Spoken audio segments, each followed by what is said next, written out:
वास्तव में आप लोग जो भी मेरे बारे में सोच रहे हैं या मेरे विषय में बोल रहे हैं, शायद मैं उससे परे हूं। मेरी सर्विस बहुत लंबी है। मैं 79 से ही नौकरी कर रहा हूं और 2021 में मेरा रिटायरमेंट हुआ है, लेकिन अभी भी वैसे ही हुए हैं। मेरे को कोई फर्क नहीं पड़ा है। देखिए, एक सीढ़ी आ रहा है,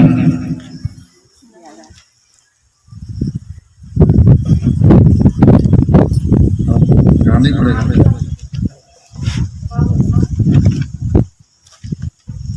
खूबसूरत सा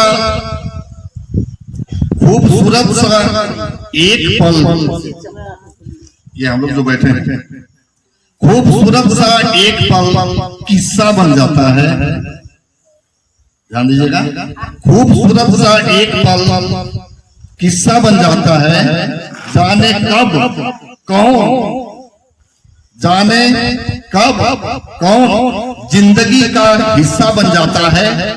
कुछ लोग ऐसे हैं जिंदगी में, आप लोग कुछ लोग ऐसे हैं जिंदगी में जिनसे कभी न टूटने वाला रिश्ता बन जाता है।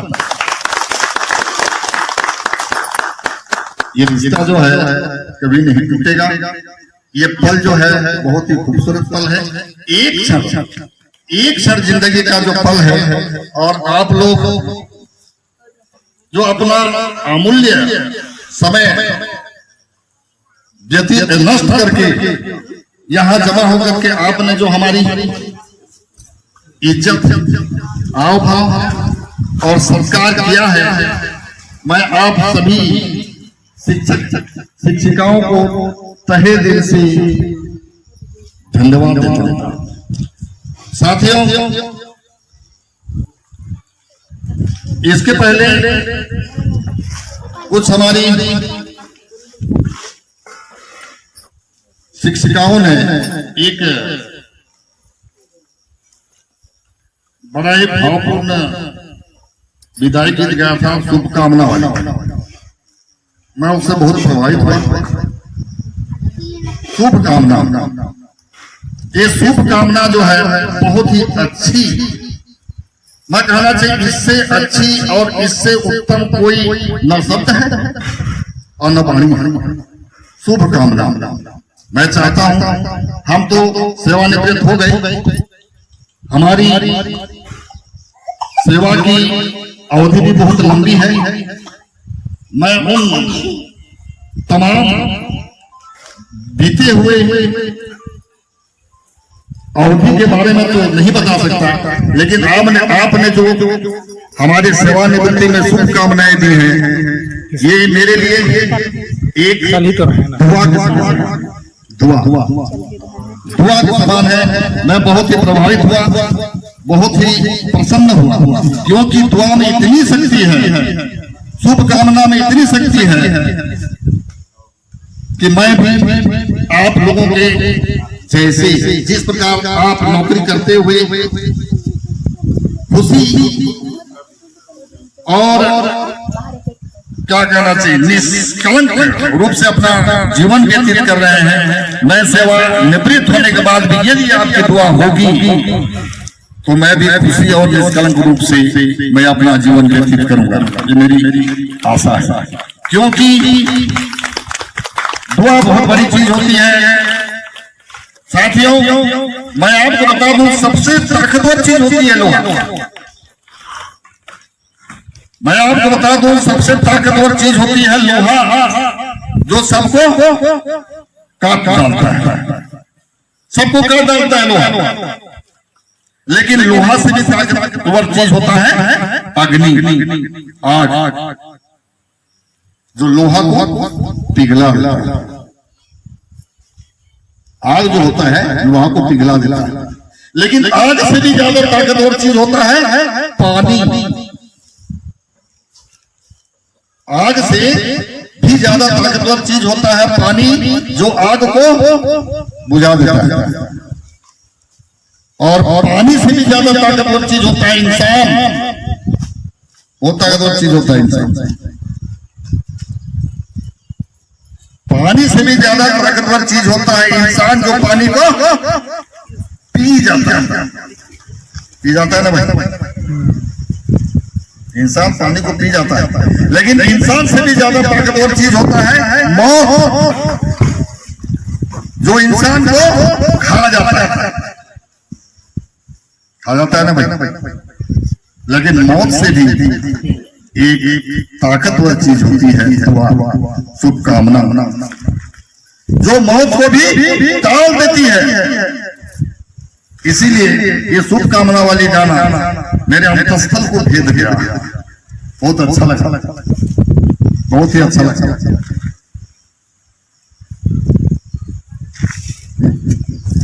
साथियों, जैसे मेरे बारे में हमारे श्री सर्वेका जी बोले, एक्चुअली मैं 79 से ही इस विभाग में हूं, लेकिन मेरी नौकरी लगी 81 में। मैं 81 से काम कर रहा हूं। मेरी सेवा की अवधि बहुत लंबी है, इसमें बहुत सारे उतार चढ़ाव हमने देखे हैं। और मैं आपको विश्वास दिला कि मेरे सर्विस लाइफ में मुझे किसी भी प्रकार का कोई शासकीय विभागीय तौर से कोई दंड या किसी भी प्रकार का लापरवाही का खिताब नहीं मिला है। कोशिश किया हूं मैं अपना सर्विस लाइफ को निष्कलंक करने की। मेरी तमन्ना है, मेरी आशा है कि भाई आप लोग भी अपने सर्विस लाइफ को निष्कलंक करते हुए पार करेंगे, क्योंकि ये विधि का विधान है कि जिसका जन्म होता है उसका मृत्यु निश्चित है। किसी की नौकरी लगी है तो उसका सेवानिवृत्ति निश्चित है। जिंदगी भर कोई भी सेवानिवृत्ति से बच नहीं पाएगा, जिंदगी भर कोई भी सेवा नहीं कर पाएगा। दोस्तों, मेरी जिंदगी विभिन्न प्रकार के उतार चढ़ाव से भरा हुआ है, विभिन्न प्रकार के उतार चढ़ाव से भरा हुआ है। मैं बताऊं, मेरी नौकरी लगी 81 से। प्राइमरी स्कूल में रहा, प्राइमरी स्कूल से मिडिल स्कूल में रहा, मिडिल स्कूल से हाई स्कूल गया, हाई स्कूल से फिर यहाँ पर प्रधान पाठक के रूप में यहाँ पर आसीन हुआ, और यहीं से ही मेरी रिटायरमेंट हुई, सेवानिवृत्ति। लेकिन इस बीच में, इस सेवा अवधि में मैंने विभिन्न प्रकार की समस्याओं से झेला। एक पंक्ति खुद में लिखा हूं, फिर से याद आ रहा है।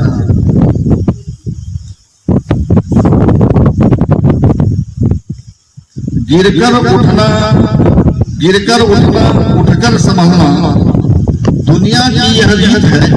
ये खुद मेरी पंक्ति है, मेरी लिखी हुई। गिरकर उठना, उठकर संभलना दुनिया की यह रीत है, किंतु गिरकर फिर उठ जाना, नहीं सॉरी, किंतु उठकर फिर गिर जाना। एक बार और बता रहा हूं, गिरकर उठना, उठकर संभलना दुनिया की यह रीत है, किंतु उठकर, भाई एक बार उठ जाने के बाद किंतु उठकर फिर गिर जाना, ये कहाँ की रीत है? ये मैं खुद अपना पंक्ति लिखा हूँ, बहुत सारा पद्य लिखा था मैं अपने कार्यकाल में। कहिए तो मैं समस्याओं से घिरा हुआ था। मैं आप लोगों से निवेदन करूंगा कि भाई आप लोगों का जितना भी समस्या है, उन समस्या से आप लोग घबराइए। मैं बता दूं, मेरी जिम्मेदारी, यहाँ प्रधान पाठक था, प्रधान पाठक एक जिम्मेदारी पोस्ट होता है, तो मेरी जिम्मेदारी तो मैं बखूबी जानता था, निभाता था। इसका एक प्रत्यक्ष उदाहरण दे रहा हूं मैं। मेरा छोटा लड़का खत्म हो गया, एक्सीडेंट में मेरा छोटा लड़का खत्म हो गया। तीसरा नहीं, चौथा दिन में स्कूल आया था। मैं चौथे दिन स्कूल आया था, ये हमारे जग्गू साहू मैडम जिंदा यहाँ बैठे हैं, वो आए मेरे को सलाम सलाम किए, अकबका गए सर मैं एक बात पूछना चाहता हूँ आपसे, याद है? बोलो पूछो। सर मैं सुना हूं कि आपका लड़का साहब ऐसे ही सोगहार हो गया। मेरे आंख से आंसू भी नहीं गिरे। मैं अपना कर्तव्य को, मैं अपनी जिम्मेदारी को पानी देते हैं। मैं चौथे दिन स्कूल आया था और मैं अपना काम कर रहा था, पूछ लीजिए झूठ बोल रहा हूँ क्या? और आप पूछे भी मेरे से इस प्रकार का हो गया सर, आप यहाँ पर बैठे। भगवान भला करे कि ऐसा परिस्थिति किसी से न गुजरे, लेकिन एक उदाहरण पेश किया। आप अपने कर्तव्य और अपने जिम्मेदारी को बखूबी समझिए। यदि अपने कर्तव्य और जिम्मेदारी को आप समझेंगे, मेरे ख्याल से आपको कोई भी हिला नहीं सकता। मेरी आदत रही है, मैं जब भी फरसा बाहर जाता था ब्यूरो ऑफिस, मेरे को बोलते थे ये आ गया, ये आ गया। बोले क्यों आ गया? क्योंकि मैं वहां पर जोर जोर से बोल रहा था और मैं क्या बोलना चाहिए, चमचागिरी बोलते हैं, क्या गिरी बोलते हैं, ये मेरे से नहीं होता है। ये चमचागिरी वाला हिसाब किताब मेरे से नहीं होता। मैंने जिंदगी में कभी भी किसी से चमचागिरी नहीं की। हाँ ये बात है कि जो आदमी, जो शख्सियत आपको 3 चीज उपहार स्वरूप देता है, उस आदमी को कभी मत छोड़ना। जिंदगी में उसका साथ हमेशा देना। 3 चीज यदि आपको कोई उपहार स्वरूप देता है या भेंट देता है, और एक चीज कौन है याद रखिएगा, पहला है साथ। 3 चीज में आता है, पहला है साथ, दूसरा है समय और तीसरा है समर्पण। ये 3 चीज यदि आपको किसी ने भेंट स्वरूप दिया, उस व्यक्ति को कभी भी जिंदगी में मत देना। दोस्तों, चापलूसों की याद रखिएगा, चापलूसों की तारीफ से, बहुत तारीफ करते हैं अपने लोग, चापलूसों की तारीफ से यदि आपको कोई बुद्धिमान आदमी डांटता है, यदि कोई बुद्धिमान आदमी आपको फटकारता है, उसको सुनिए। बुद्धिमान आदमी का फटकार सुनिए, बुद्धिमान आदमी का डांट सुनिए, लेकिन चापलूसों का तारीफ नहीं सुनिए। जिंदगी में आप धोखा खाओ। मैंने बहुत धोखा खाया, मैं अपनी अनुभव बता रहा हूं आप लोगों को। मैंने बहुत धोखा खाया। ऐसे ऐसे तारीफ के पुल बांध देंगे आपको, और वही आदमी जिसने आपकी तारीफ की है, वही आदमी आपको गिरा। इसलिए तारीफों की पुल में आप लोग कभी भी सवार मत होइएगा। वो बहुत ही छीना होता है, बहुत ही पतला होता है, कभी भी आप लोग गिर जाएंगे। बेकार चीज है। जिंदगी में यदि आपको आगे बढ़ना है, 2 चीज से विशेष कर नफरत होना चाहिए आदमी को। एक धोखा, दूसरा झूठ। झूठ तो एक बार के लिए चल जाएगा साथियों, लेकिन धोखा नहीं चलेगा। दुनिया में ऐसा कोई व्यक्ति नहीं है जो धोखा नहीं खाया हो।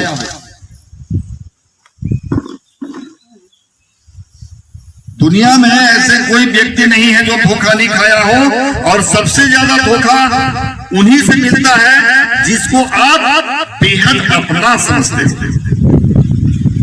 याद रखिएगा,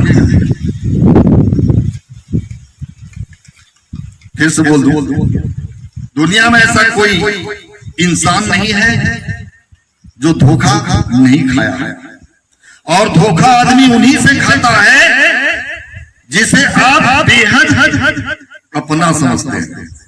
धोखा से बचिए। झूठ एक बार के लिए चले, लेकिन धोखा बहुत खतरनाक चीज होती है, और ये अपनों से ही मिलती है। जिसे आप अपना समझते हैं उनसे ही मिलती है, पराये में कोई दम नहीं है। साथियों, निंदा बहुत अच्छी चीज है, निंदा करना चाहिए, निंदा करना चाहिए, लेकिन निंदा करना, जो निंदा करता है उसको प्रतिवाद मत करो, उसका आदर करो, निंदा करने वालों का आदर करो, लेकिन तारीफ करने वालों से दूर रहो।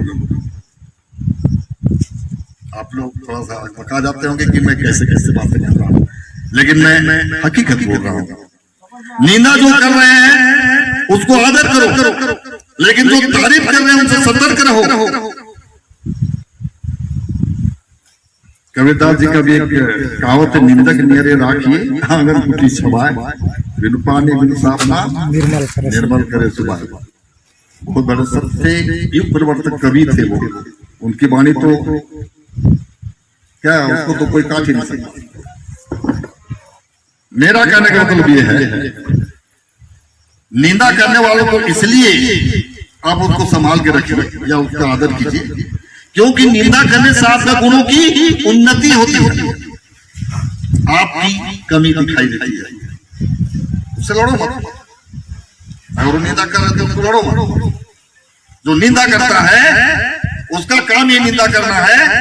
अगर मान के चलिए आप कोई साड़ी पहने हैं और वो आपके पीछे गाना शुरू किया, उसको कहते निंदा, चुगली। वो ऐसा साड़ी पहनी थी, ये है ऐसा करता है वैसा करता है।